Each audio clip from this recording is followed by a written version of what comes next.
ప్రధానంగా మనలో క్రమశిక్షణ ఉండాలి, రెండోది కమిట్మెంట్ ఉండాలి, మూడోది మన లక్ష్యాన్ని మనం చేరగలుగుతాం. అది మనం చిన్నవాళ్ళం కాదు. జర్నలిస్ట్ ఫీల్డ్లోకి వచ్చినామంటే మినిమం 18 సంవత్సరాల తర్వాత స్టార్ట్ అవుతాం. 20 సంవత్సరాల సంది ఇక్కడ 70 సంవత్సరాల వయసులోనే ఉన్నారు. కాబట్టి ఇక్కడ మన ముందున్న పెద్దవాళ్ళని చూసి మనం ఇంకా నేర్చుకోవాల్సిన అవసరం కూడా ఉంది. పెద్ద ఆయన 70 ఏళ్ళు ఉంటాడు మినిమము.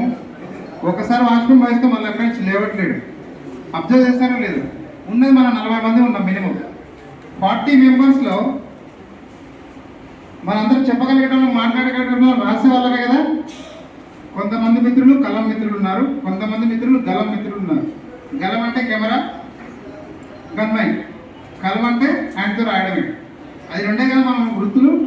ఈ రెండు వృత్తుల వాళ్ళం ఇక్కడ ఉన్నాం కాబట్టి దయచేసి మనకు ఇంకోటి చెప్పాల్సిన అవసరం లేదు. మనం ఇక్కడ కూర్చున్నామంటే ఈరోజు మనకు ఫుడ్ డొనేట్ అవుతుంది, నిన్న అయింది, ఈ హాల్ వచ్చింది అంటే మన యొక్క ఎదుగుదల కోసం వాళ్ళు సాక్రిఫైస్ చేస్తున్నటువంటి దాన్ని కూడా మనం దృష్టిలో పెట్టుకోవాలి. టైం వృధా చేసుకోవడం. సార్ జీవన్ సార్ చెప్తూ ఉన్నాడు, పాపం 3 సార్లు చెప్పాడు. ఒక స్పీకర్కు ముందున్నటువంటి డెలిగేట్స్ ఎలా ఉంటారో వాళ్ళకి అలా ఫ్లోట్ వస్తుంటుంది. ఆ ఫ్లోట్ రావాలంటే మనం ఇక్కడ ఉన్న వాళ్ళ ఎంకరేజ్ కూడా చేయాలి. మధ్య మధ్యలో క్లాప్స్ కొట్టాలి. ఎందుకు కొట్టాలి క్లాప్స్ అంటే నిద్రపోయే వాళ్ళకు అలర్ట్మెంట్ అవుతుంది.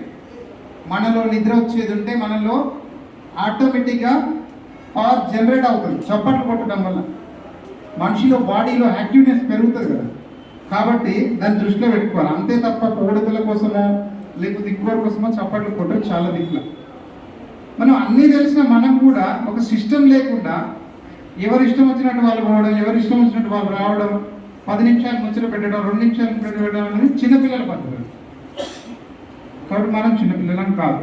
మనం సమాజాన్ని ఒక దిక్సూచిగా, సమాజంలో ఒక చైతన్యవంతులుగా సమాజాన్ని మార్చాలి, అడ్మినిస్ట్రేషన్ వ్యవస్థను కూలగొట్టచ్చు, నిలబెట్టచ్చు మన గలంతో అని చెప్పే మనమే ఇలా ఉంటే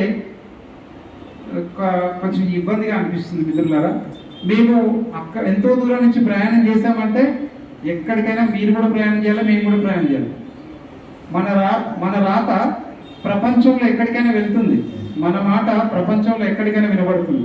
ప్రపంచ దేశాలను కూడా కదిలేయగలదు మన మాట, కదిలేయగలదు మన పదం, మన అక్షరం.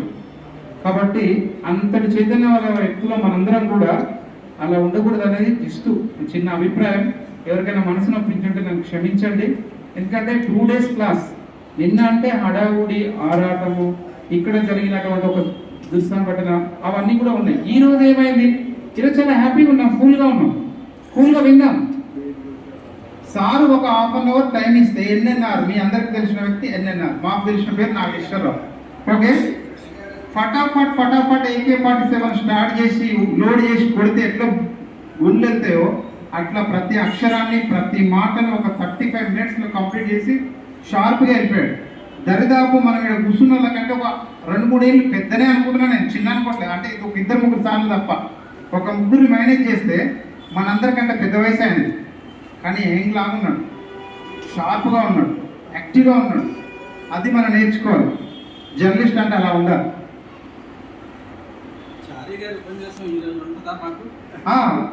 3 తర్వాత 3 to 6 వరకు మన ప్రణాళిక, మన నిబంధన అవ్వాలి, మన కార్యాచరణ, దేశవ్యాప్తంగా మన సంస్థను ఎట్లా విస్తరింపజేయాలనుకుంటున్నాం, అసలు ఎందుకు ఈ క్లాస్ ఇక్కడ పెట్టాల్సిన సందర్భం వచ్చింది, ఇక్కడ మనకి ఎన్ని రకాల ఇబ్బందులు జరిగాయి, ఎంతమంది ఏ విధంగా కోఆపరేట్ చేశారు, అయినా మనం దీని నుంచి సక్సెస్ అయ్యామా ఫెయిల్ అయ్యామా, అదంతా కూడా 3 నుంచి మొదలు పెడదాం. కీర్తన్ సార్ కంప్లీట్ అయిన తర్వాత మనది ఉంటుంది.